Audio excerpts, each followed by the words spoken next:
Ito nga pala ang unang fishing adventure namin ngayong taon. At di ko akalaing magaling na palang mamingwit itong aking anak. Hi guys, welcome to my vlog. At ito na nga guys, papunta na kami dun sa fishing spot na aming pamimingwitan. Pinagbigyan ko na nga itong aking anak dahil matagal na siyang nag-aaya sa aking mamimingwit daw kami. Nadaanan nga namin itong mga palayan at napansin kong malapit ng mahinog halos itong mga bunga.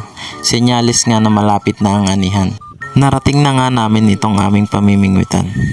Naglagay na nga agad ng pain itong aking anak dahil excited na siyang makahuli ng isda. Nakahuli nga agad ng dalag itong aking anak.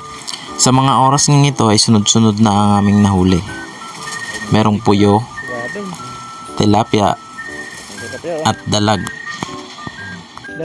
Dahil sunod-sunod nga ang aming huli, naubos agad ang aming pain dahil konti lang ang aming nadala.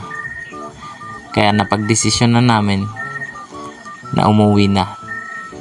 At ito nga ang aming mga nahuli. Yan. Siya na nga raw ang magdadala dahil siya nga raw ang pinakamaraming nahuli.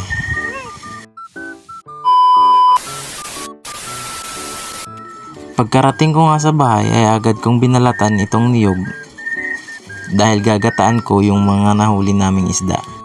Kinudkod ko na nga itong niyog para mapigana yung gata. At pagkatapos ay nilinis ko na itong mga isda. Ito nga pala yung mga sangkap na aking gagamitin sa pagluluto nito.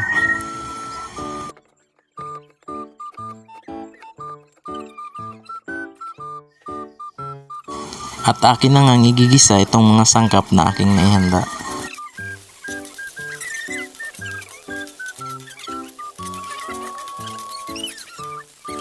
Isusunod ko na nga itong isda sa pagigisa.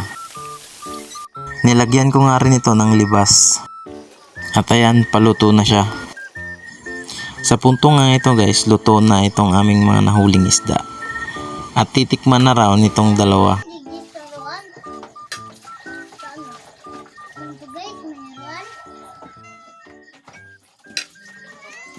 Dito na nga pala nagtatapos itong aming video. Kaya nga pala guys, salamat sa panonood.